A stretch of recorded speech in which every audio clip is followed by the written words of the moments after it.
ஆதாரமாக தேவனுடைய வார்த்தைக்கு மத்தேயு எழுதின சுவிசேஷம் 7வது அதிகாரம்.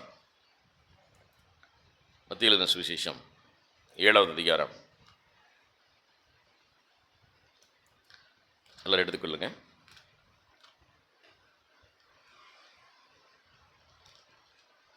இருபத்தி 22, 23 இந்த 3 வசனங்களை நாம் தியானிக்க போகிறோம். மத்தேயு எழுதின சுவிசேஷம் 7வது அதிகாரம். எல்லோரும் எடுத்துக்கிட்டிங்களா? ரொம்ப அவசரமாக போக வேண்டாம். இன்றைக்கி நம்ம மெதுவாக நம்ம தியானிக்க போகிறோம். எங்கேயும் நான் போகலை, இங்கே தான் இருக்க போகிறேன். அதனால் வசனத்தை முழுமையாக படித்து தியானித்து இந்த வாழ்க்கையில் அப்பியாசிக்க கர்த்தர் நமக்கு கிருபை தருவார். சரி, இப்போ எல்லோரும் சத்தம் வாசிக்கலாம். பரலோகத்தில் இருக்கிற என் பிதாவின் சித்தத்தின்படி செய்கிறவனே பரலோக ராஜ்யத்தில் பிரவேசிப்பனை அல்லாமல் என்னை நோக்கி கர்த்தாவே கர்த்தாவே என்று சொல்லுகிறவன் அதிலே பிரவேசிப்பதில்லை. அடுத்த வசனம். அந்நாளில் அநேகரை நோக்கி கர்த்தாவே கர்த்தாவே உம்முடைய நாமத்தினாலே துரைத்தினோம் அல்லவா, உம்முடைய நாமத்தினாலே அநேக அற்புதங்களை செய்தோம் அல்லவா என்பார்கள். அப்பொழுது நான் ஒரு காலம் உங்களை அறியவில்லை, அக்கிரம செய்கைக்காரரே என்னை விட்டு அகன்று போங்கள் என்று அவர்களுக்கு சொல்லுவேன். அல்லேலூயா. இன்றைக்கு ஆண்டவருடைய இருதயத்தின் வாஞ்சை என்ன? ஆண்டவருடைய இருதயத்தில் இருக்கின்ற ஏக்கம் என்ன? ஆண்டவர் நம்மிடத்தில் எதிர்பார்க்கிற காரியங்கள் என்ன என்பதை குறித்து நாம் ஒரு சில வசனங்களை ஆதாரமாக இன்றைக்கு தியானிக்க போகிறோம். இன்றைக்கு முதல் வசனத்தில் வாசித்தோம். 21வது வசனத்தில் யார் பிரவேசிப்பதில்லையாம்? சொல்லுங்க, யார் பிரவேசிப்பதில்லை? வசனத்தை பார்த்து சொல்லுங்க.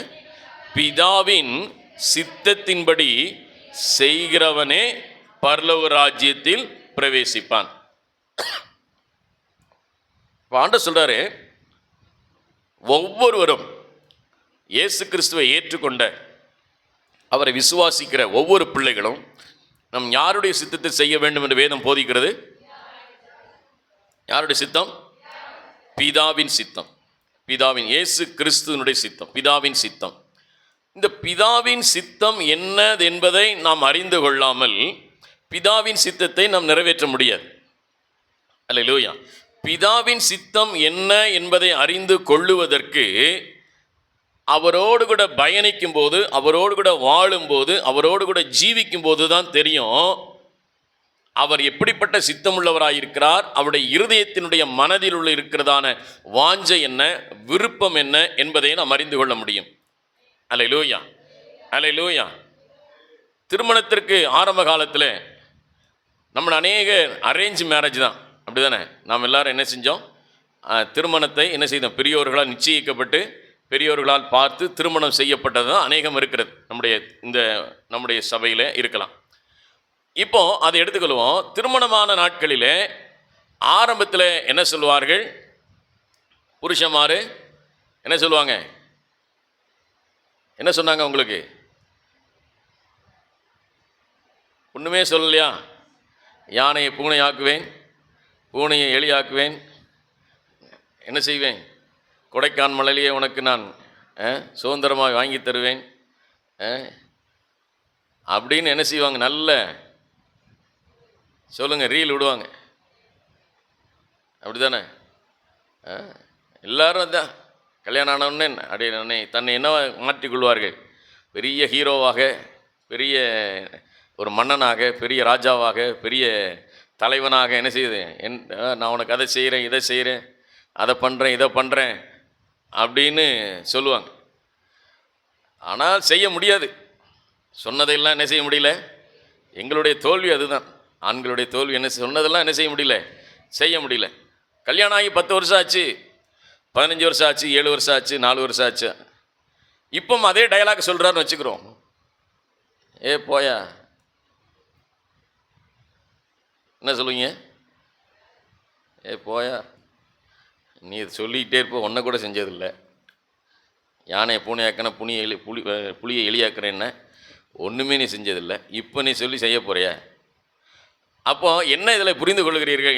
என்ன இதை அறிந்து கொள்கிறீர்கள் என்றால், உங்கள் கணவன்மாரை நீங்கள் நன்றாக அறிந்திருக்கிறீர்கள். 7 வருஷத்தில் உங்கள் புருஷன் யாருன்னு உங்களுக்கு தெரியும்.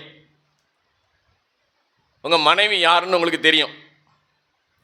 இப்போ 2 பேரும் இணைந்து பயணிக்கின்றதுனாலே, 2 பேரும் இணைந்து வாழுகிறதுனாலே புருஷனை குறித்த நினைவுகள், புருஷனுக்கு குறித்த சிந்தனைகள், புருஷனுக்குரிய யோசனைகள் எல்லாவற்றையும் மனைவி அறிந்திருக்கிறாள். அதே போல் மனைவியை குறித்த யோசனைகள், மனைவியை குறித்த சிந்தனைகள் எல்லாவற்றையும் புருஷன் அறிந்திருக்கிறான்.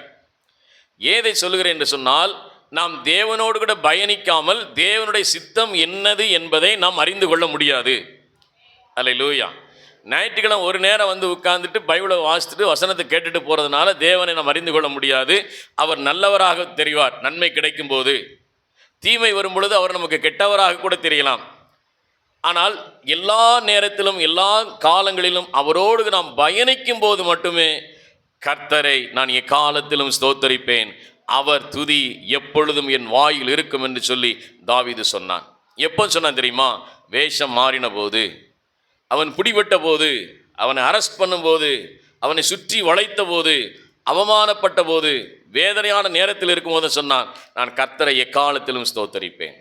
ஏனென்றால் தன்னுடைய தெய்வத்தை, நான் ஆராதிக்கிற கடவுளை இன்னார் என்பதை நான் அறிந்திருக்கிறேன். பவுல் அதைத்தான் சொல்லுகிறார், நீ விசுவாசிக்கிற தேவன் இன்னார் என்று நீ அறிந்தாயானால், அறிந்து கொள்ள வேண்டும், அறிந்திருக்க வேண்டும். இப்போ ஆண்டவர் அதைத்தான் நம்ம கேட்குறாரு இந்த வசனத்தில். நீங்களும் நானும் தேவன் யார் என்பதை நீங்கள் அறியாமல் நாம் கிறிஸ்தவர்களாக இருக்கிறதுனால பிரயோஜனம் இல்லை. அல்லேலூயா. இல்லை இல்லை. இணைந்து வாழும்போது ஒரு புருஷனை அறிந்து கொள்கிறோம், இணைந்து வாழும்போது உங்கள் நண்பரை அறிந்து கொள்கிறோம், இணைந்து வாழும்போது உங்களுடைய பார்ட்னரை அறிந்து கொள்கிறோம், தொழிலில் பார்ட்னரை அறிந்து கொள்ளலாம். இப்படி இணைந்து வாழாமல் தூரத்திலே இருந்து ஒருவரை நாம் அறிந்து கொள்ள முடியாதது போல, தேவனுடைய சித்தத்தை செய்கிறவனே தேவனுடைய ராஜ்யத்தில் பிரவேசிப்பானே அல்லாமல் என்னை நோக்கி கர்த்தாவே கர்த்தாவே என்று கூப்பிடுகிறவன் அதிலே பிரவேசிப்பதில்லை என்று கர்த்தர் சொல்லுகிறார். அல்லேலூயா. இப்போ நாம் முதலாவதாக தேவனுடைய சித்தம் என்னது என்பதை நாம் அறிந்து கொள்வதற்கு வேத புஸ்தகத்தை நாம் திரும்ப திரும்ப திரும்ப திரும்ப என்ன செய்ய வேண்டும்? வாசிக்க வேண்டும். அல்லேலூயா அல்லேலூயா. ஒரு நாளைக்கு பல அதிகாரங்களை வாசிக்க வேண்டும், பல வசனங்களை தியானிக்க வேண்டும், புதிய ஏற்பாட்டு அதிகாரத்தை அதிகமாக தியானிக்க வேண்டும். மத்தேயு எழுதின சுவிசேஷத்திலிருந்து வெளிப்படுத்தின விசேஷம் வரைக்கும் அதிகமான புஸ்தகங்களை வாசிக்க வேண்டும். இதை வாசிக்க வாசிக்க வாசிக்க தான் தேவனுடைய சித்தம் என்னது என்பது நாம் அறிந்து கொள்ள முடியுமே தவிர நாம ஒரு நினைவு கொள்ளக்கூடாது. அல்லேலூயா. நாம ஒரு நினைவு கொள்ளக்கூடாது. ஆரம்ப காலத்தில் புருஷன் திருமணமான நாட்களில் தாயோட பொண்ணோட அம்மா சொல்லுவாங்க, ஏதாவது ஒரு காரியத்தை சொன்னா, போமா, என் வீட்டுக்காரருக்கு எல்லாமே தெரியும், என் வீட்டுக்கார் பெரிய ஹீரோ. நாள் ஆன பிறகு சொல்லும், ஒன்றுமே தெரியல, ஒரு கூமுட்டைக்கு போய் கல்யாணம் பண்ணி வச்சுருக்கீங்க, ஒருக்கும் லாயக்கு இல்லை. ஏன்? அவரை நீங்கள் முழுவதுமாக அறிந்து கொண்டீர்கள். இதைத்தான் நான் திரும்ப திரும்ப ஏன் சொல்கிறேன் என்று சொன்னால், நாம் தேவனை அறிந்து கொள்ளாத பட்சத்தில் தேவனுடைய யார் என்பதை நாம் அறிந்து கொள்ள முடியாது. அப்போ நம்ம தேவன் யார் என்பதை நாம் அறிந்து கொள்வதற்கு வேத புஸ்தகத்தை திரும்ப திரும்ப திரும்ப திரும்ப என்ன செய்ய வேண்டும்? நன்றாக வாசிக்க வேண்டும். இதை வாசிப்பதற்குத்தான் வாலிப பிள்ளைகளுக்கு தினந்தோறும் டெய்லி டிவோஷனுக்கான ஒரு பகுதியை கொடுக்கிறோம். எப்படி ஆகிய வேதத்தை வாசிக்க வேண்டும். இந்த வேதம்தான் உங்களை காப்பாற்றும். இந்த வேதத்தின் சத்தியம்தான் உங்களை விடுதலையாக்கும். இந்த வேதத்தின் சத்தியம்தான் உங்களை காப்பாற்றும். இந்த பொல்லாத உலகத்தில், மாயமான உலகத்தில், இந்த உலகத்திலே உங்களை காப்பாற்றக்கூடிய ஒரே ஒரு வார்த்தை இந்த தேவனுடைய வார்த்தை தானே தவிர வேற ஒன்று நம்மை காப்பாற்றுவதில்லை. அல்லேலூயா அல்லேலூயா. அப்போ ஆண்டவர் சொல்றாரு, என் பிதாவின் சித்தத்தை செய்கிறவனே. இப்போ ஆண்டவர் சொல்றாரு அடுத்த வசனத்தில், அந்நாட்களில் கர்த்தாவே கர்த்தாவே உம்முடைய நாமத்தினாலே நாங்கள் என்ன செய்தோம்? தீர்க்க தரிசனம் உரைத்தோம் அல்லவா. அடுத்து, உம்முடைய நாமத்தினாலே பிசாசுகளை துரத்தினோம் அல்லவா. உம்முடைய நாமத்தினாலே அற்புதங்களை செய்தோம் அல்லவா. இன்றைக்கு இந்த 3 ஊழியம் மிக பிரபலமான ஊழியம். அல்லேலூயா. இந்த 3 ஊழியம் என்ன ஊழியம்? மிக பிரபலமான ஊழியம். இன்றைக்கு எடுத்துக்கொள்வோம். காலையில் 7 மணிக்கு ஆரிப்பட்டியில் அந்த கிரவுண்டில் மோகன் சி லாசரஸ் வர்றாரு அப்படின்னு சொன்னால் எல்லாரும் எங்கே உட்காந்துருப்பீங்க? அங்கே தான் உட்காந்துருப்பீங்க. ஏனென்றால் என்னை காட்டிலும் யார் வல்லமை உள்ளவர்? மோகன் சி லாசரஸ் வல்லமை உள்ளவர். ஏனென்றால் அவர் பிசாசுகளை துரத்துகிறார். இல்லை, யாரோ ஒரு தீர்க்க தரிசனம் சொல்லுகிறவர் இருக்கிறார். உங்கள் வாழ்க்கையை குறித்து ஒரு தீர்க்க தரிசனம் சொல்லுகிறவர் இருக்கிறார். காலையில் 7 மணிக்கு அந்த கிரவுண்டில் ஆரியப்பட்டி கிரவுண்டில் வர்றாரு அப்படின்னு சொன்னால் இந்த ஆராதனைக்கு வர மாட்டீங்க. எல்லாரும் எங்கே உட்காந்துருப்பீங்க? அங்கே உட்காந்துருப்பீங்க. நான் ஒரு முறை இந்த ஊழியத்தை ஆரம்பித்த நாட்களிலே பக்கத்தில் இருக்கிற அந்த ஓம் சக்தி நகரில் ஊழியத்துக்கு போயிருந்தேன். அங்கே ஒரு குடும்பத்தை சந்தித்து மிகவும் கட்டுண்ட மக்கள், மிகவும் என்ன சொல்ல பிசாசின் கட்டுகினாலே பீடிக்கப்பட்டிருந்த மக்கள், அவர்களுக்காக நான் உபவாசம் இருந்து ஜெபம் பண்ணி அந்த குடும்பத்துக்கு கர்த்தர் அநேக அற்புதங்களை ஆண்டவர் செய்தார். அதுதான் முதலாக சந்தித்த ஒரு குடும்பம். ஆனால் திடீரென்று என்னை காட்டிலும் ஒரு பெரிய ஊழியக்காரர் வந்த உடனே என்கிட்ட பேசிகிட்டு இருந்தவங்க போய் அவங்க காலில் விழுந்துட்டாங்க. இப்போ மக்கள் எதை பார்க்கிறார்கள் என்று சொன்னால், இப்பொழுது தீர்க்க தரிசனம் உரைக்க வேண்டும். நான் மகனே தூங்குகின்றாய், நீ எழுந்திரு அப்படின்னு நான் சொல்ல வேண்டும். சும்மா தீர்க்க தரிசனம் இல்லை, நான் அவன் தூங்கிட்டு இருந்தால் எழுப்பி விட்டேன். சரி, இப்போ என்ன சொல்லணும்? மகனே நீ அதை செய்கிறாய், இதை செய்கிறாய், இப்படி செய்கிறாய் என்று சொன்னால் என்ன பார்த்து என்னது நல்லது. கையை வச்சு ஜெபம் பண்ண உடனே கர்த்தர் சுகம் கொடுக்குறாரு. ஏதோ ஒன்று பெரிய அற்புதம் நடந்த உடனே மக்கள் அதை விரும்புகிறாங்க. பிசாசுகளை துரத்து. இப்போ கர்த்தர் சொல்கிறாரு, பிசாசு துரத்துறது ஒரு பெரிய அற்புதம் தான், தீர்க்க தரிசனம் பெரிய ஒரு ஊழியம்தான். அடுத்து என்ன ஊழியம்? அற்புதங்கள் செய்கிறது ஊழியம்தான். ஆனால் இந்த ஊழியங்களை குறித்து ஆண்டவர் பெரிதாக பேசவில்லை. இந்த ஊழியங்களை குறித்து மிகைப்படுத்தியும் சொல்லவில்லை. தீர்க்க தரிசன வரத்தை நாடுங்கள் என்று ஆண்டவர் சொல்லுகிறார், உண்மை. பிசாசுகளை துரத்துங்கள் என்று ஆண்டவர் சொன்னார், உண்மை. அற்புதங்களை செய்யுங்கள் என்று ஆண்டவர் சொன்னார், உண்மை. ஆனால் அதை காட்டிலும் மேலானது எதுவென்று சொன்னால், நீங்கள் தேவ சித்தத்தை நீங்கள் இந்த உலகத்திலே செய்கிறவர்களாக இருக்க வேண்டும் என்று கர்த்தர் விரும்புகிறார். அல்லேலூயா. மிக முக்கியமானது, மிக முக்கியமானது. நாம் ஓடுகிறோம், பிரயாசப்படுகிறோம், எல்லாவற்றையும் செய்கிறோம். ஆனால் இயேசு கிறிஸ்துவோடு கூட இணைந்து செய்கிறோமா என்பதுதான் மிக முக்கியமானதாக இருக்கிறது. நம்முடைய வாழ்க்கை இயேசு கிறிஸ்துவோடு கூட ஐக்கியமாக இருக்கிறதா என்று நாம் கேள்வி கேட்க வேண்டும்.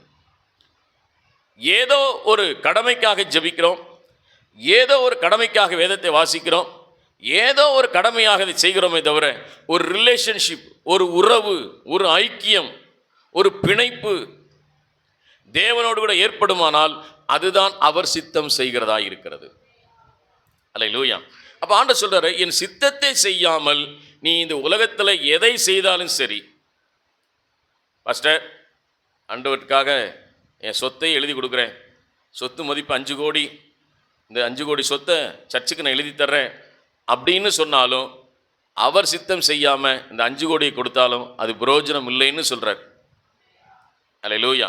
நீங்கள் எதை கொடுத்தாலும் சரி, சொத்தை கொடுக்கலாம், நகையை கொடுக்கலாம், ஊழியம் செய்யலாம், என்னன்னாலும் செய்யலாம். ஆனால் நீங்கள் செய்கிறது எல்லாமே அவருடைய சித்தத்தின்படி செய்ய வேண்டும், அவருடைய விருப்பத்தின்படி செய்ய வேண்டும். அவருடைய சித்தத்தின்படி செய்யாமல் நம்முடைய மன விருப்பத்தின்படி வாழ்ந்துட்டு இயேசு கிறிஸ்துக்கு மகிமை உண்டாவதாக என்று சொல்லுவோமானால் அது தேவனுடைய ஊழியம் அல்ல, அது தேவனுடைய விருப்பம் அல்ல, அது தேவனுடைய ஆசையும் அல்ல. அல்லேலூயா. அப்போ அவருடைய சித்தத்தை நாம் ஒவ்வொன்றையும் நாம் செய்ய வேண்டும். யோவான் எழுதின சுவிசேஷத்தில் அவர் அழகாய் சொல்லுகிறார், 4ஆம் அதிகாரத்தில் யோவான் 4:34 வாசிப்போமானால், யோவான் 4:34,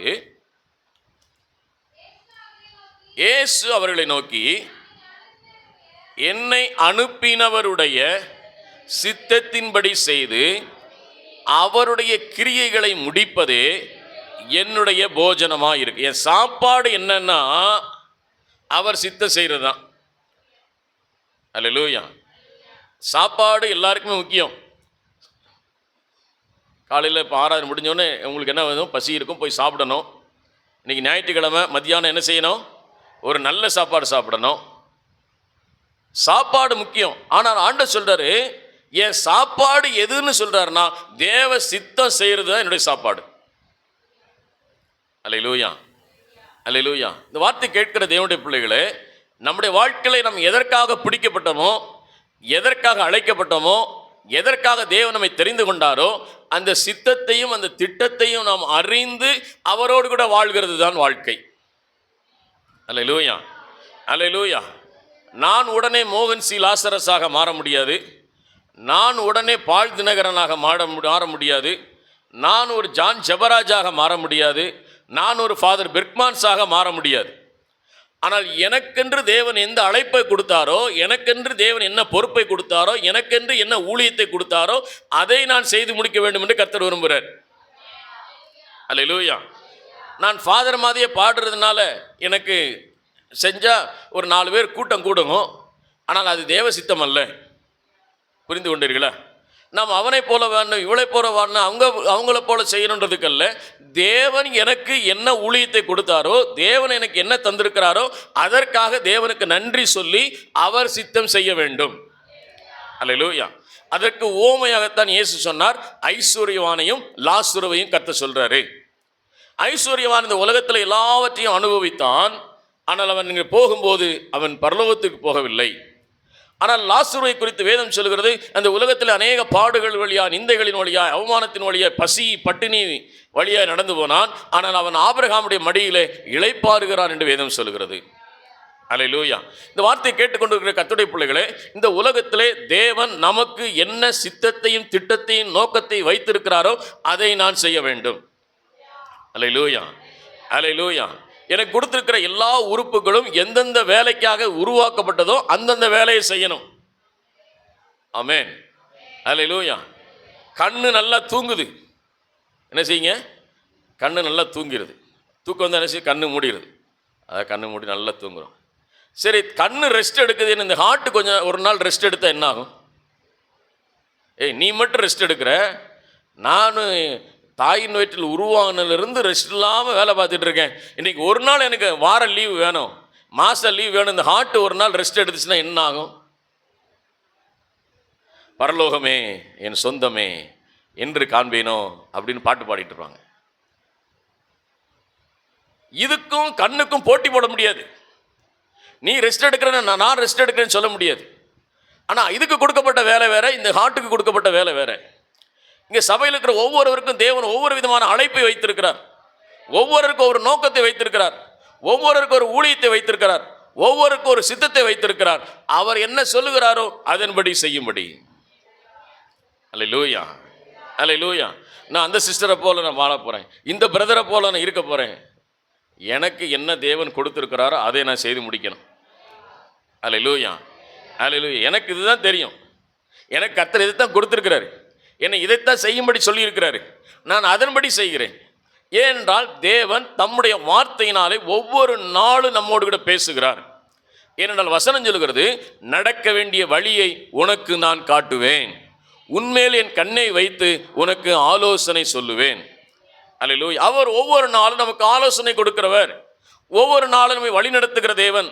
அப்போ நம்ம தேவ சித்தத்தை செய்யும் போது, தேவனுக்கு பிரியமானதை செய்யும் போது அவர் சொல்லுகிறார், உண்மையும் உத்தமுள்ள ஊழியக்காரனே உன் சந்தோஷத்துக்குள் பிரவேசி என்று சொல்லுவார். அல்லேலூயா.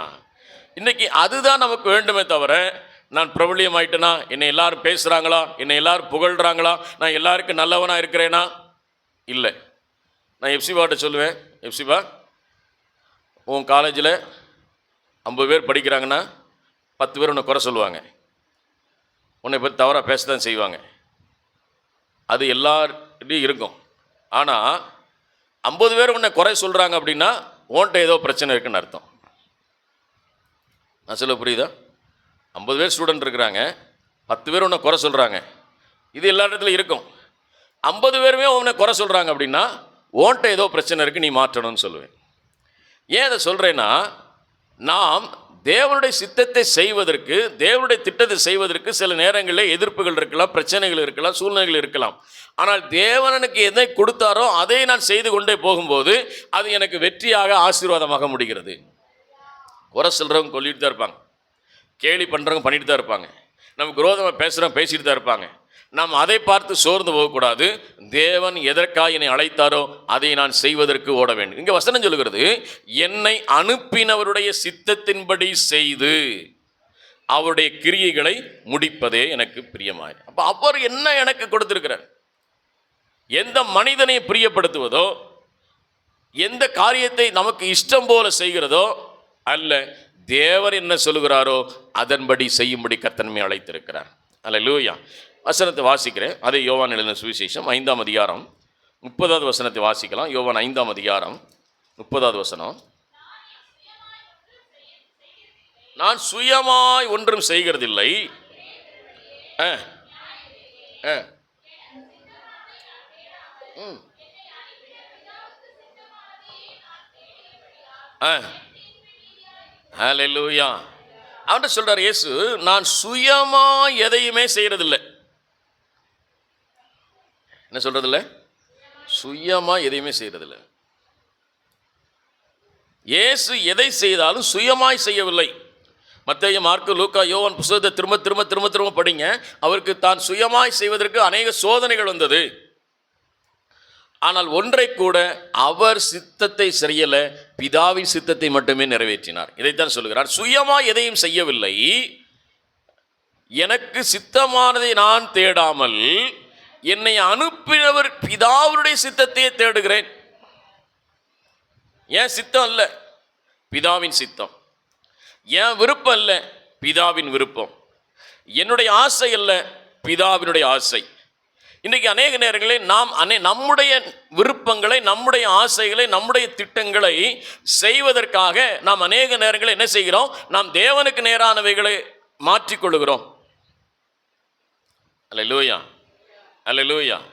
இப்போ நீங்கள் ஒரு ஆஃபீஸில் ஒர்க் பண்ணுறீங்க அப்படின்னா, அந்த நேரத்திற்கு என்ன செய்கிறாங்க? சரியான நேரத்தில் போய் பஞ்ச் பண்ணுறாங்க. இல்லைன்னு என்னது? வேலை இல்லை, வீட்டு போக வேண்டியதான். அப்போ ஓடுறாங்க,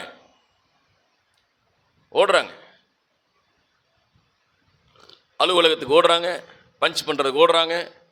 சில இடங்களில் நீங்கள் அந்த இடத்துலேருந்து என்ன செய்யுங்க, செல்ஃபி எடுத்து இந்த இடத்துல இருக்கிறேன் அப்படின்னு அனுப்புங்கன்றாங்க ஆஃபீஸ்க்கு. உடனே ப்ராப்பராக செய்கிறாங்க. ஏன்? நமக்கு வேலை போயிடும், சம்பளம் கட்டாயிடும், ப்ரமோஷன் போயிடும். இந்த அதிகாரத்துக்கு பயப்படுகிறார்கள். ஆனால் கர்த்தர் சொல்கிறாரு, நான் எதை செய்தாலும் என்னுடைய சுயமாய் நான் செய்வது இல்லை. அல்லேலூயா. எதை செய்வது இல்லையா? சுயமாய் செய்கிறது. எதை செய்தாலும் பிதாவினுடைய சித்தத்தை நான் செய்கிறேன். பிதாவின் சித்தத்தை நான் செய்கிறேன். பிதாவின் சித்தத்தை நான் செய்கிறேன். பிதாவின் சித்தத்தை செய்கிறேன். அடுத்து சொல்றாரு, என்னை அனுப்பின பிதாவுக்கு சித்தமானதையே நான் தேடுகிறேன், செய்கிறேன். அடுத்து என்ன செய்யணும்னு தேடுறேன். 3 வருஷ ஊழியத்தில் ஒன்றை கூட தனக்கு இஷ்டமானது, தமக்கு சித்தமானதை செய்யவில்லை. 3 வருஷ ஊழியத்தில் எல்லாவற்றையும் பிதாவுக்கு சித்தமானதையே செய்து கொண்டு வந்தார். அவர் மரண பரியந்தமும் கெஸ்தமனே தோட்டத்திலே அவர் சொன்னார், ஆண்டவரே, இந்த பாத்திரம் என்னை விட்டு நீங்க கூடுமானால் நீங்கும்படி செய்யும், ஆகிலும் என்னுடைய சித்தத்தின்படி அல்ல, உம்முடைய சித்தத்தின்படி ஆக. ஏன் சித்தம் என்ன? இதில் ஸ்கிப் ஆகணும்னு விரும்புகிறேன். ஏன்னா அவ்வளவு பாடுகள் இருக்கு, அவ்வளவு நிந்தைகள் இருக்கு, மரணத்தின் வேதனை மிக கொடூரமானது. நான் எப்படி தப்பிக்கிறது? ஏதாவது வாய்ப்பு இருந்தால் என்ன செய்யுங்க. ஆகிலும் இல்லை, என்னுடைய சித்தத்தின்படி அல்ல, உம்முடைய சித்தத்தின்படியே எனக்கு ஆக கடவுது. இன்னொரு வசனத்தை உங்களுக்கு காட்டுறேன், வாசிக்கலாம். யோவானுக்கு எழுதின சுவிசேஷம் 6ஆம் அதிகாரம் 38வது வசனத்தை வாசிக்கும். 38.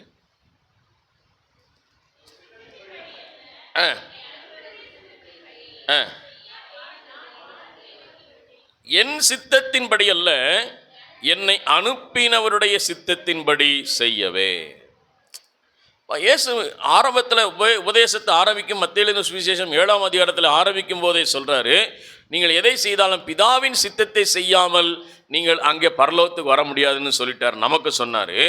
இயேசு கிறிஸ்து இந்த உலகத்தில் வாழ்ந்த போதும் அவர் ஒவ்வொரு நேரமும் ஒவ்வொரு வேலையும் பிதாவின் சித்தத்தை செய்தாரை தவிர தன்னுடைய சித்தத்தை, தன்னுடைய விருப்பத்தை, தன்னுடைய ஆசைகளை அவர் நிறைவேற்றவில்லை.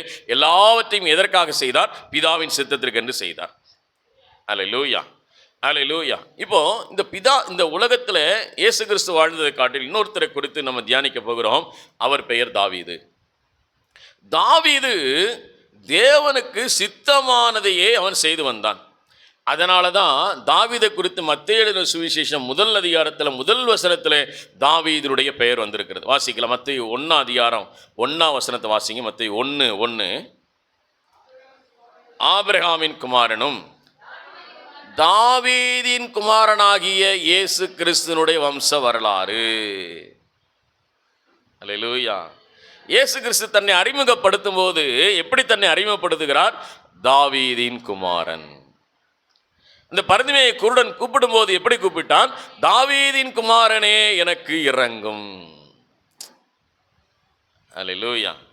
பிதா தன்னை வெளிப்படுத்தும் போது நான் ஆபிரகாமின் தேவனும் ஈசாக்கின் தேவனும் யாக்கோபின் தேவன் தன்னை அறிமுகப்படுத்தினார் பிதா.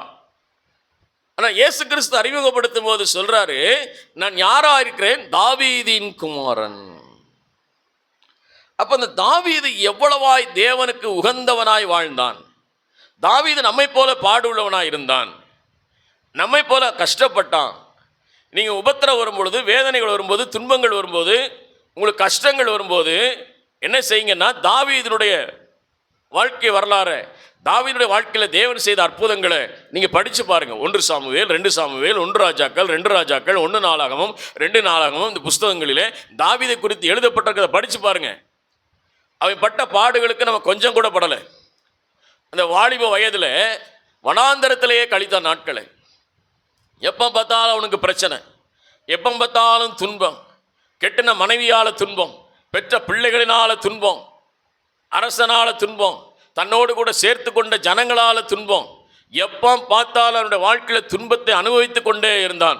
ஆனால் அந்த நேரத்தில் தான் சொல்லுகிறான், நான் கர்த்தரை நான் துதிப்பேன், கர்த்தரை நான் ஆராதிப்பேன், கர்த்தர் என் பட்சத்தில் இருக்கிறார், நான் பயப்படேன், இந்த மனுஷன் எனக்கு என்ன செய்வான். அல்லேலூயா. கர்த்தரை இறுக பிடித்து கொண்டான். அவனுடைய வாழ்க்கையில் அநேக துன்பத்தின் வழியாய் வந்தாலும், பாடுகள் வழியாய் வந்தாலும், தேவனாய் கர்த்தரை நோடு கூட இருக்கிறார் என்பதை தாவீது மறக்கவில்லை. அல்லேலூயா. இவன் மறக்கவில்லை என்பதனால தேவனும் தாவீதை மறக்கவில்லை. அல்லேலூயா. வாசிக்கலாம் அப்போஸ்தலர் நடவடிக்கைகளின் புஸ்தகம், அப்போஸ்தலர் 13வது அதிகாரம், அப்போஸ்தலர் 13 22வது வசனத்தை வாசிக்கலாம். எல்லாரும் எடுத்துக்கொள்ளுங்க. அப்போஸ்தலர் 13:22. சரி.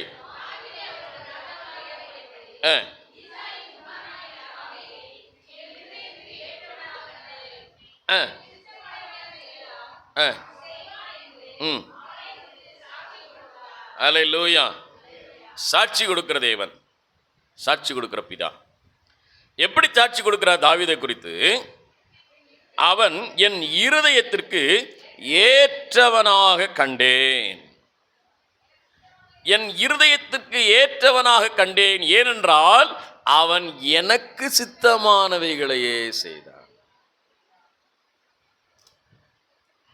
அல்லேலூயா, அல்லேலூயா, அல்லேலூயா. யாருக்கு சித்தமானதை செய்தாரா? தேவனுக்கு சித்தம். தனக்குன்னு சித்தமானது எதையும் செய்யலை. எதை செய்தாலும் தேவனுக்கு சித்தமானதையே அவன் செய்து வந்தான், தேவனுக்கு பிரியமானதையே அவன் செய்து வந்தான். தன்னுடைய இருதயத்துக்கு ஏற்றவனாக கண்டான். சில நேரங்களிலே குடும்பங்களிலே புருஷனை குறித்த வெறுப்பு வருகிறது, மனைவியை குறித்த வெறுப்பு வருகிறது, பிள்ளைகளை குறித்த வெறுப்பு வருகிறது, வேலையை குறித்த வெறுப்பு வருகிறது, உடன் நண்பர்களை குறித்து வெறுப்பு வருகிறது, உறவுகளை குறித்த வெறுப்பு வருகிறது. இது நேரங்களில் என்ன செய்யும்? மனசு இவ்வளவு துன்பப்படுத்துற, இவ்வளவு பாடு, இவ்வளவு நெந்த அப்படின்னு சில நேரங்களில் வெறுக்கிறோம், தள்ளுகிறோம். ஆனால் இயேசு கிறிஸ்து சாட்சி கொடுக்கும்போது கர்த்தர் சொல்றாரு, தாவீது என்னுடைய இருதயத்திற்கு ஏற்றவன், ஏனென்றால் அவன் தான் எனக்கு சித்தமானதை எல்லாம் செய்தான். அல்லேலூயா. அதே அதிகாரத்தில் 36வது வசனத்தை வாசிங்க. அப்போஸ்தலர் 13:36. தாவீது தன் காலத்தில் தேவனுடைய சித்தத்தின்படி அவருக்கு ஊழியம் செய்த பின்பு நித்திரை அடைந்து. போதும் போதும் போதும். ஆண்டவர் சொன்னாரு, இவன் என் இருதயத்துக்கு ஏற்றவன், ஏனென்றால் அவன் எனக்கு சித்தமானதை எல்லாம் செய்வான். 36ல் வாசிக்கிறோம், தாவீது நாட்களிலே காலத்திலே தேவனுடைய சித்தத்தின்படி அவருக்கு ஊழியம் செய்து மரித்தான். என்ன சர்டிஃபிகேட் பாருங்க. ஆரம்பம் சர்டிஃபிகேட் எப்படி இருக்குது, முடிக்கிற சர்டிஃபிகேட் எப்படி இருக்குது. இது தேவன் கொடுத்த சர்டிஃபிகேட், தேவன் கொடுத்த சாட்சி, தேவன் கொடுத்த சாட்சி. ஆண்டவர் சொல்றாரு, இவன் இருதயத்துக்கு ஏற்றவன், இவன் எனக்கு சித்தமானவைகள் எல்லாம் செய்வான். தாவீது முடிக்கும் போது சொல்றாரு, நான் எதையெல்லாம் செய்தேனோ அதையெல்லாம் தேவனுக்கு சித்தமானதையே நான் செய்தேன். இன்னைக்கு நம்ம கால வேளையில் ஒரு கேள்வி நம்முடைய இருதயத்தின் ஆழத்தில் நம்மை நாமே கேட்டு பார்க்க வேண்டும். நான் செய்கிறது எல்லாமே தேவனுக்கு சித்தமானதா? நான் செய்கிறதெல்லாம் தேவனுக்கு பிரியமானதா? நான் செய்கிறதெல்லாம் தேவனுக்கு ஏற்றதா? அல்லேலூயா, அல்லேலூயா. ஆண்டவர் வாக்கு கொடுத்தா, நீயும் அநேக ஜாதிகளுக்கு கடன் கொடுப்பாய், நீ கடன் வாங்காதிருப்பாய் என்று சொன்னார். ஆனால் நாம் கடனை வாங்கி கொண்டு கடனுக்காக ஜெபியுங்கள்னு பாஸ்டர்ட்ட வந்து சொல்கிறோம். இல்லை, நீங்களே ஜெபம் பண்ணுறீங்க, சர்ச்சில் ஜெபம் பண்ணுறோம். அல்லேலூயா. நீதிமொழிகளில் வாசிக்கிறோம், நீ அதிகமாக சாப்பிட்டால் தொண்டையிலே என்ன வை? கத்திய வைன்னு சொல்ற. நம்ம சாப்பிட்டுட்டு என்ன ஆகுது? ஏதாவது ஒன்றை பண்ணிக்கிறோம். சொற்களின் மிகுதியால் பாவம் இராமல் போகாது என்று வசனம் சொல்லுகிறது. வாய் திறந்து திறந்து பேசுறதெல்லாம் பேசிட்டு அப்புறம் என்ன வருது? பிரச்சனை வருதுன்னு சொல்கிறோம். செய்யக்கூடாததெல்லாம் செஞ்சுட்டு நாம் யாரை பழி சொல்லுகிறோம்? என் வாழ்க்கையிலே ஆண்டவர் மிகவும் சோதனை அனுப்பிட்டார் பாஸ்டர். இல்லை, வசனம் சொல்லுகிறது, தேவனால் சோதிக்கப்படுகிறேன் என்று சொல்லாதிருப்பானாக. அவனவன் தன் தன் சுய இச்சையின்படி சிக்குண்டு சோதிக்கப்படுகிறான். இப்போ தேவ சித்தத்தை செய்யாதபடி நம்முடைய சித்தத்தை சில நேரங்களை செய்து நம்முடைய சித்தத்தின்படி சில நேரங்களை வாழ்ந்துட்டு நமக்கு சில நேரங்கள் என்ன ஆகிறது? பிரச்சனை வருகிறது. அல்லேலூயா, அல்லேலூயா. ஆசை எல்லாருக்கும் இருக்கிறது. ஆசை எல்லாருக்குமே இருக்கு. ஆசை இல்லாதவர் யாருமே இல்லை. ஆனால் இந்த ஆசை எதை உண்டாக்கக்கூடாது? பாவத்தையும் துன்பத்தையும் வேதனை உண்டாக்கக்கூடாது என்று வேதம் நமக்கு சொல்லுகிறது. அல்லேலூயா, அல்லேலூயா. அப்போ தேவ சித்தத்தை அறிந்து தேவனுக்கு சித்தமானது, தேவனுக்கு பிரியமானதை நாம் செய்தோமானால் தேவன் அதிலே பிரியப்படுகிறவராக இருக்கிறார். தேவன் அதை ஆசீர்வதிக்கிறவராக இருக்கிறார். அல்லேலூயா, அல்லேலூயா. இன்னொரு வசனத்தை நான் உங்களுக்கு காட்டுறேன், தேவனுடைய சித்தத்தின்படி செய்வது. ஏனென்றால் 1 சாமுவேல் புஸ்தகம் 16வது அதிகாரம் 1 சாமுவேல் 16:13 வாசிக்கலாம். 16:13. 1 சாமுவேல் 16:13. அப்பொழுது சாமுவேல் தைல கொப்பியை எடுத்து அவனை அவன் சகோதரர் நடுவிலே அபிஷேகம் பண்ணினான். அந்நாள் முதற்கொண்டு கர்த்தருடைய ஆவியானவர் தாவீதின் மேல் வந்து இறங்கினார். அல்லேலூயா, அல்லேலூயா. இங்கே தாவீது தேவ சித்தத்தை செய்வதற்கு எப்படி என்று சொன்னால், அவன் சுயமாய் செய்யவில்லை. ஏதோ ஒரு செல்ஃபா பண்ணலை, ஏதோ ஒரு பயத்தில் பண்ணலை, ஏதோ ஒரு மாய்மாலமாக பண்ணலை, ஏதோ எல்லாரும் பார்க்கணுன்றதுக்காக பண்ணலை. வசனம் சொல்லுகிறது, தேவ ஆவியானவர் யார் மேலே இறங்கினார்? தாவீது மேலே இறங்கினார்.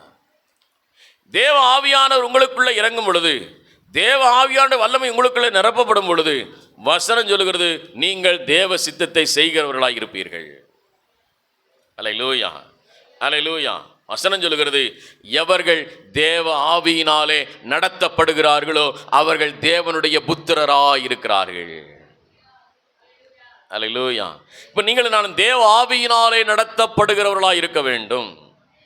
தாவீதுக்கு ஏன் தேவனுக்கு பிரியமானதை செய்தான்? தன் ஜீவகாலம் எல்லாம் உயிருள்ள வரைக்கும் தேவனுக்கு பிரியமானதை செய்து மடிந்தான் என்றால், இறந்தான் என்றால், தேவனுடைய அபிஷேகம் இந்த தாவீதின் மேலே இருந்தது. அல்லேலூயா. ஒருவருடைய மேலே தேவனுடைய அபிஷேகம் இருக்கும்போது, ஒருவனுக்குள்ள தேவ ஆவியானுடைய கிரியை நடப்பிக்கப்படும் பொழுது, அவன் தீமைகளை செய்வதில்லை, அவன் பொல்லாங்கு செய்கிறதில்லை, தேவனுக்கு சித்தமானதை அவன் செய்கிறான். அல்லேலூயா. சங்கீதம் 51 நீங்கள் வாசிக்கும் பொழுது, அவன் பாவம் செய்தான் பச்சைவால் இடத்துல, அவன் மனம் திரும்பினான். தாவீது ஜெபிக்கிறான், ஆண்டவரே நீ எதனாலும் எடுத்துக்கொள்ளும், ஆனால் எதை எடுத்துக்கிறாதீங்க? உம்முடைய சமூகத்தை, உம்முடைய ஆவியை, உம்முடைய வல்லமையை, உம்முடைய அபிஷேகத்தை என்னை விட்டு எடுத்துறாதீங்க. இதுதான் என்னை வாழ வைக்குது, இதுதான் என்னை வெற்றி உள்ளவனாய் வைக்குது, இதுதான் என்னை ஜெயமுள்ளவனாய் வாழ வைக்குது.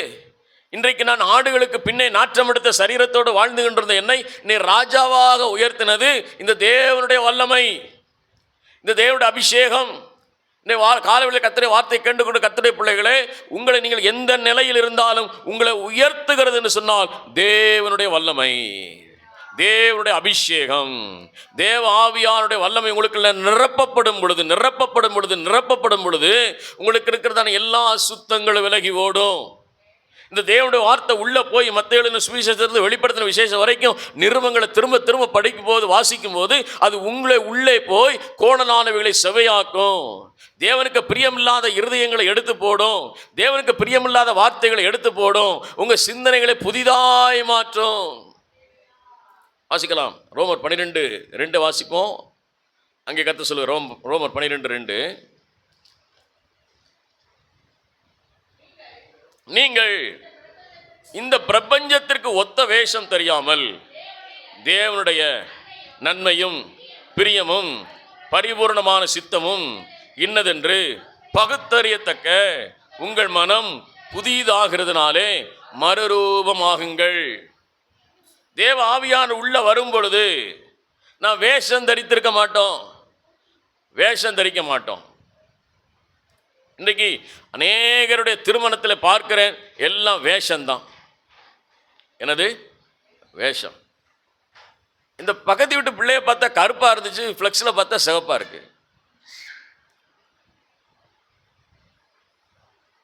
நமக்கே சந்தேகம் வருது, இது பக்கத்து வீட்டுக்கு கல்யாணம் தானே, வேற கல்யாணத்துக்கு மாறி வந்திருக்கிறோமா அப்படின்னு இந்த பேரை பார்த்து தான் கன்ஃபார்ம் பண்ண வேண்டியதாக இருக்கு. ஆமாம், இந்த கல்யாணம் தான் அப்படின்னு.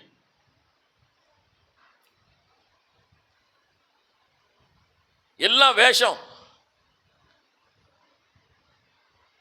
ஃபர்ஸ்ட் ஸ்டெப், செகண்ட் ஸ்டெப், எத்தனை ஸ்டெப் வச்சிருக்கிறாங்க மேக்கப் பண்றதுக்கு.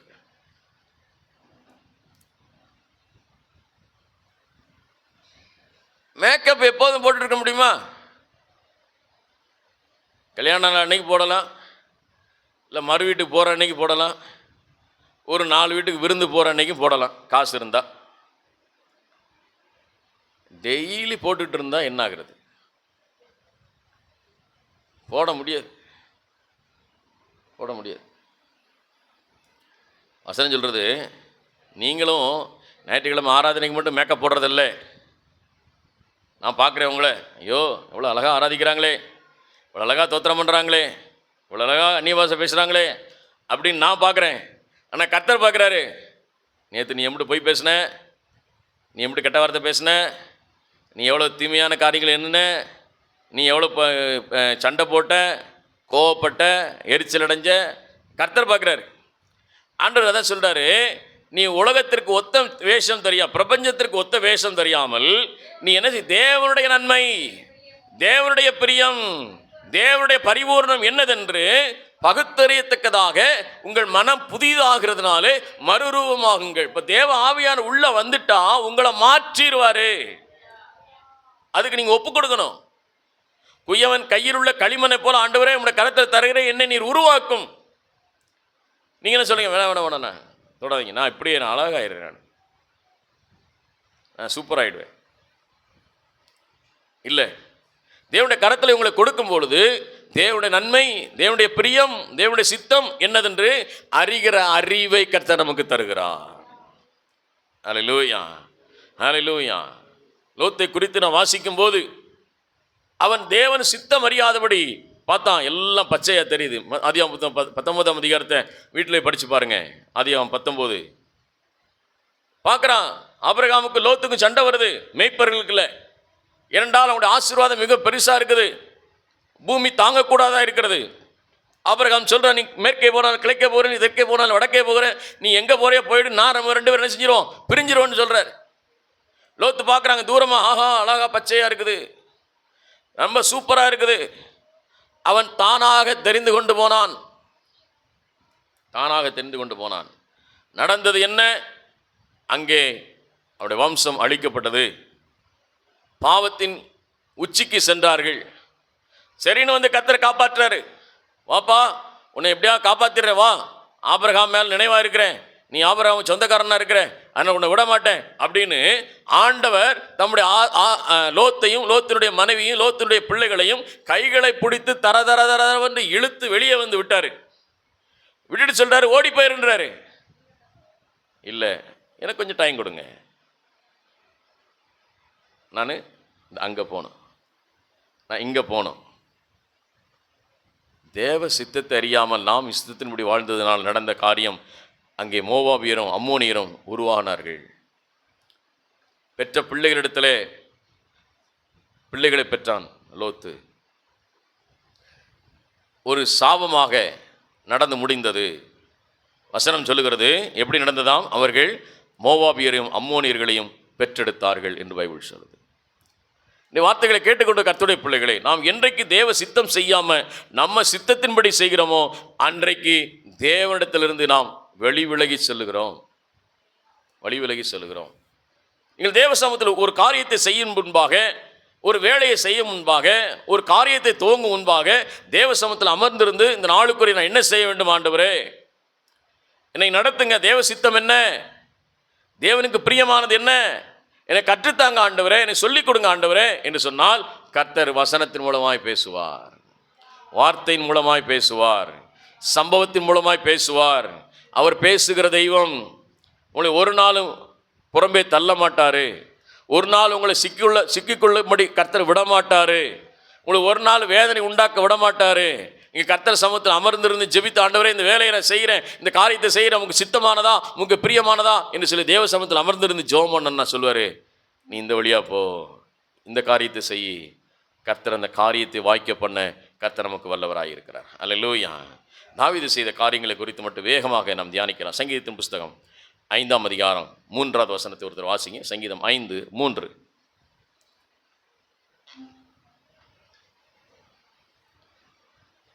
கர்த்தாவே, காலையிலே என் சத்தத்தை கேட்டருளுவீர். காலையிலே உமக்கு நேரே வந்து ஆயத்தமாகி காத்திருப்பேன். எப்படி காத்திருப்பாராம்? ப்ரிப்பேர்ட், ஆயத்தம். நாங்கள் சிறுவனாக இருக்கும்போது ஜபத்தில் எங்கள் அப்பா ரொம்ப ரொம்ப ஸ்ட்ரிக்டாக நடத்தினார். காலையில் 5 மணிக்கு எந்திரிச்சு ஜெபம் பண்ணி ஆகணும். 5 மணிக்கு. எத்தனை மணிக்கு? இன்றைக்கி எத்தனை பேருக்கு பொழுது 7 மணிக்கு மேலே தான் விடியுது. எத்தனை மணிக்கு விடியுது எல்லாருக்கும்? எத்தனை மணிக்கு விடியுது? 7 மணிக்கு தான் விடியுது. சிலருக்கு 8 மணிக்கு விடியுது. எங்கள் அப்பாவுக்கு 5 மணிக்கு விடியணும். 5 மணிக்கு விடியலைன்னா அவர் தோத்திர பாட்டை பாடுவார். 4:30 மணிக்கு எந்திரிச்சிருவார். அவர் நிறைய தோத்திர பாட்டை பாடுவார். நமக்கு 4:30 மணிக்கு தான் ட்ரீம் வரும், கனவு வரும். அந்த கனவில் பாட்டாக தான் வரும். இந்த பாட்டு சத்தம் உள்ளே போய் பின்னால் ட்ராக் போடுற மாதிரி பாட்டாக தான் கேட்கும். அந்த என்ன, அந்த கனவில் என்ன பேசுகிறேன்னு கேட்காது. அனுபவத்தை சொல்கிறேன். பாடுவார். 5 மணிக்கு முடிஞ்சிடும். அவர் 4:30லேருந்து தோத்திரம் பண்ணி 2-3 பாட்டு பாடிக்கிட்டு 5 மணிக்கு ஒரு பாட்டு ஆரம்பிப்பார். அந்த பாட்டு முடிகிறதுக்குள்ளே எல்லோரும் எந்திரிச்சிடணும். எந்திரிக்கலை அப்படின்னா என்ன செய்வார் என்றால், ஒரு செம்பு தண்ணி வச்சுருப்பார். தண்ணி எல்லார் மேலே ஊற்றி விட்டுருவார். அப்படியே நாங்கள் எப்படி எந்திரிப்போம் என்றால், போர்வை பொத்தி படுத்திருந்த நாங்கள் இப்படியே எந்திரிச்சு முழங்கால் போட்டுறோம். இந்த பொசிஷன் படுத்திருந்தான்ல, ஜெபம் பண்ணிட்டு இருந்தான்ல யார்? சந்தோஷ். இந்த பொசிஷனில் ஜெபம் பண்ண ஆரம்பிச்சிடும். அப்படியே எந்திரிச்சு அப்படியே போர்வையோடு விட்டுருவார். சரி ஜெபம் பண்ணுங்க. அடுத்த 5 நிமிஷத்தில் அந்த போர்வை எடுக்கணும். இல்லைன்னா வேறு விதமான ஆக்ஷன் பண்ணுவார். வேறு அடி விடும். இன்றைக்கி நிறைய நேரங்களில் ஆயத்தம் இல்லாமல் உட்காந்து ஜெபம் பண்ணுறோம். நான் வேதாம கல்லூரியில் படிக்கும் பொழுது அருமையான தேவனுடைய ஊழியக்காரர் ஜெயசீலன் அவருடைய பெயர். அவர்களுக்கு கற்றுக் கொடுத்தது, தேவ சமூகத்தில் போய் ஜெபம் பண்ண போகும்போது பள்ள விலக்கி, ரெஸ்ட் ரூம் போய், மூஞ்சியெல்லாம் கழுவி, தலை சீவி போய் ஜெபத்தில் உட்காரணும். யாரை பார்க்க உட்காந்துருக்கோம்? சரி, நான் சொல்கிறேன், உங்களை பார்க்க உங்கள் மேனேஜர் காலையில் 5 மணிக்கு வர்றாரு அப்படின்னா அப்படியே போய் கைலியோட இல்லை நைட்டியோட போய், வாங்க சார், பார்க்க வந்தீங்களா சார், உட்காருங்க சார், என்ன சார் அப்படின்னா கேட்பீங்க. வர்றாருன்னு சொன்ன உடனே என்ன செய்வீங்க? தடமுடான்னு போய் குளிச்சு இல்லை தலைகளை சீவி ட்ரெஸ்ஸுமே இல்லை, அந்த பெட்ரூம் எல்லாம் க்ளீன் பண்ணி, அந்த ஹாலெல்லாம் க்ளீன் பண்ணி, ஏதோ கொட்டுற எதுக்கா துணி கிடக்க எல்லாம் சுத்தம் பண்ணி, வாங்க சார். ஒரு மேனேஜரை உங்களோட அதிகாரியை வரவேற்கிற காலைல 5 மணிக்கு வராருன்னா நீங்கள் ஆயத்தமாக இருக்கிறீங்களே? சர்வவல்ல தேவன் வானத்தையும் பூமியையும் உண்டாக்கின கர்த்தரை நீங்கள் தேடி போய் நிற்கும்போது நீங்கள் ஆயத்தமாகி, அந்த வசனம் அழகாக சொல்லுது, அதிகாலையினுடைய சத்தத்தை கேட்டருளுவீர். ஏனென்றால் நான் எப்படி வந்து நிற்கிறேன்? நேரே வந்து ஆயத்தமாகி காத்திருக்கிறேன். ஆயத்தம் ஆயத்தம் பிற்ப நல்ல பள்ள விலைக்கு நல்லா மூஞ்சிலம் கழுவி தலைகளை சீவி நல்ல ட்ரெஸ் போட்டு அழகாக காலையில் ஆண்டவரை ஆராதிக்க. அல்லேலூயா அல்லேலூயா. ஆயத்தமாகி தாவீது என்னெல்லாம் செஞ்சாருன்னு சொல்றாரு. ஆயத்தமாகி காத்திருப்பு. இன்னொரு வசனத்தை காட்டுறேன். சங்கீதம் 108 1ஆம் வசனத்து 2ஆம் வசனத்தை வாசிப்போம். சங்கீதம் 108. தேவனே என் இருதயம் ஆயத்தமாயிருக்கிறது, நான் பாடி கீர்த்தனம் பண்ணுவேன். அல்லேலூயா. ஆண்டவர் முதல் வசனம் சொல்றாரு நீ ஆயத்தமாகுன்னு சொல்லி சங்கீதத்தில் அங்கே வாசித்தோம். இப்போ இங்கே சொல்றாரு என் இருதயமும் ஆயத்தமாக இருக்கிறது. எது ஆயத்தமாக இருக்குது? இருதயமும் நான் என்னுடைய பாடியும் ஆயத்தமாயிருச்சு. நல்லா குளிச்சு கிழிச்சு நல்லா ரெஸ்ட் பண்ணி தலைகளை சீவி பல்லெல்லாம் விலைக்கு சுத்தமாக ரெஸ்ட் ரூம்லாம் போயிட்டு அழகாக உட்கார்ந்துருக்கிறேன். அது மட்டுமல்ல, என்னுடைய இருதயமும் தேவனை ஆராதிக்கிறதுக்கு ஆயத்தமாயிடுச்சு. பாட்டு பாடிக்கிட்டு இருப்போம். என்னோட சிந்தனையில் என்ன இருக்குது? இன்றைக்கி என்ன குழம்பு வைக்கிறது? ஸ்கூலுக்கு நேற்று சாம்பார் வச்சோம். ஸ்தோத்திரம் இயேசுநாதா உமக்கென்றும் தோத்திரம் இயேசுநாதா. பச்சை மிளகாய் இல்லையே, ஐயோ பச்சை மிளகாய் வாங்கிட்டு வாயா, தோத்திரம் செய். நேற்றே சொன்னேன் கருவேப்பிலை மல்லி வாங்கி வைன்னு, வாங்கி வைக்கல. இப்படி தான் சமைக்கணும். நன்றியால் பாடிடுவோம். கேஸ் மாட்டிட்டியாயா? இங்கிட்ட ஒன்று ஓடுது, அங்கிட்ட ஒன்று ஓடுது.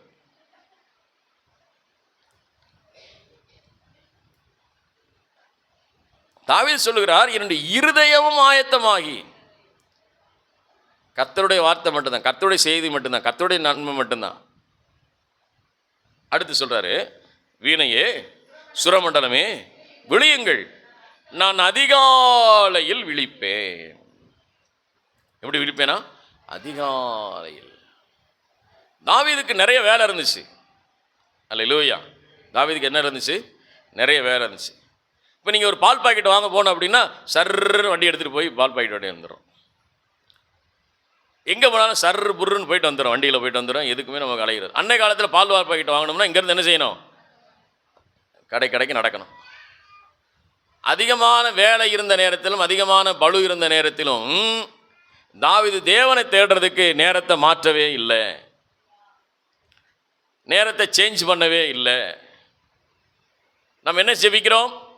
காலைல போகும்போது தோத்திர ஆண்டவரே, தோத்திர ஆண்டவரே, அவசரம் வேலைக்கு போகிற ஆண்டவர், பாதுகாத்துக்குள்ள ஆண்டவரே, தோத்திர ஆண்டவரே, ஆமேன் ஆண்டவரே.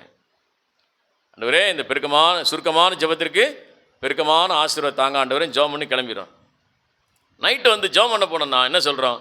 ஆண்டவரே மிகவும் களைப்பாக இருக்கிறது, இன்றைக்கி ரொம்ப வேலை பார்த்துட்டேன், ரொம்ப டயர்டாக இருக்குது, அதனால் என்ன செஞ்சிட ஆண்டவரே, நாளைக்கு ஜெபம் பண்ணிக்கிறேன். ஆண்டவரே என்னுடைய வேதனைகள் அறிந்திருக்கிறீர், என்னுடைய வேதனை உமக்கு தெரியும், கை வலிக்கிறது உமக்கு தெரியும், கால் வலிக்கிறது உமக்கு தெரியும், புருஷனுக்கு தெரியல, மனைவிக்கு தெரியல, என் பிள்ளைகளுக்கு தெரியல, ஆனால் உமக்கு தெரியும் ஆண்டவரே, அதனால் நான் படுத்துக்கொள்கிறேன், நித்திரை செய்கிறேன்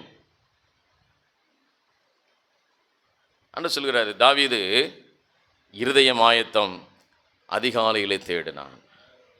இன்னொரு வசனம் சங்கீதம் 4:4 வாசிங்க. சங்கீதம் 4:4. நீங்கள் கோபம் கொண்டாலும் பாவம் செய்யாதிருங்கள், உங்கள் படுக்கையிலே உங்கள் இருதயத்திலே பேசிக்கொண்ட தேவனோட பேசிக்கிட்டே இருங்க. இன்னைக்கு நிறைய நேரங்களில் நம்ம செய்கிற தப்பு என்ன? படுக்கையிலே என்ன செய்கிறீங்க? என்ன செய்கிறீங்கன்னு சொல்லுங்கள். சொல்ல மாட்டேங்க. அருமையாக சொல்கிறாங்க எல்லோரும். ஃபோன் பார்க்குறோம், எல்லோரும் செய்கிறோம். தாவீது என்ன செய்தாராம்? ஆண்டவரோட பேசிட்டே இருந்தேன். ஆண்டவரே இன்றைக்கி நான் காலையில் போனேன், எனக்கு காத்து கொண்டீங்க நன்றி, இந்த வேலையை முடிக்க கற்றுறது செய்யுங்க நன்றி, எல்லா காரியம் சீக்கிரம் முடிஞ்சிச்சு நன்றி ஆண்டவர், இந்த வெயில் ரொம்ப இருந்தாலும் எனக்கு எந்த சேதம் வராதபடி பாதுகாத்து கொண்டீங்க நன்றி. ஆண்டவரோட பேசிக்கிட்டே இருந்தார். அல்லேலூயா. இதுதான் தாவீதுடைய வாழ்க்கையிலே அற்புதம். இன்றைக்கு ஒரே ஒரு வசனத்தை வாசித்து நான் முடிக்க விரும்புகிறேன். எரேமியான் புஸ்தகம் 4ஆம் அதிகாரம். எரேமியா 4ஆம் அதிகாரம் 4வது வசனத்தை சேர்ந்து வாசித்து ஜெபம் பண்ணி முடிக்க போகிறேன். எரேமியா 4:4.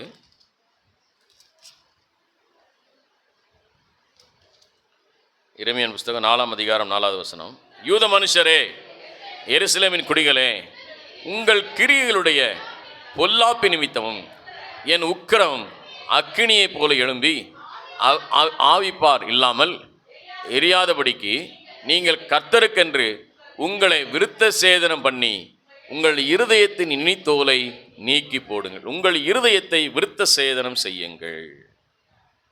உங்கள் இருதயத்தை என்ன செய்யும்? பொல்லாத வழிகளை விட்டு, பொல்லாத கிரியைகளை விட்டு திரும்பி, நான் தேவ சித்தம் செய்வதற்கு என்னை இந்த காலவெளியில் என்னை அர்ப்பணிக்கிறேன் ஆண்டவரே என்று சொல்லுவோம். அல்லேலூயா, அல்லேலூயா. இந்த ஜெபத்தோடு நாம் கடந்து போக போகிறோம். தேவ சித்தம் செய்வதற்கு, தேவ திட்டத்தை செய்வதற்கு, தேவனுக்கு பிரியமில்லாத காரியங்கள் வாழ்க்கையில் இருக்குமானால் நகற்றும் ஆண்டவரே. ஆண்டு சொல்கிறார், உங்கள் கிரியினுடைய பொல்லாப்பு நிமித்தமும் உடைய உக்கிரத்தின் காரியத்தின் நிமித்தமும் என்னை மன்னிங்க ஆண்டவரே, என்னை பரிசுத்தப்படுத்துங்க ஆண்டவரே. ஜெபம் பண்ணுவோம். எல்லாம் அப்படியே கண்களையும் மூடி ஜெபம் பண்ணுவோம். ஆண்டவரை நோக்கி பார்ப்போம். ஆண்டவரே, இந்த காலவெளியில் என்னோடு கூட பேசுங்க. இந்த வார்த்தை என்னை உரிப்பிக்கட்டும் ஆண்டவரே. யூத மனுஷரே, எருசலேமின் குடிகளே, உங்கள் கிரியினுடைய பொல்லாப்பு நிமித்தமும் என் உக்கிரம் அக்கினியைப் போல எழும்பி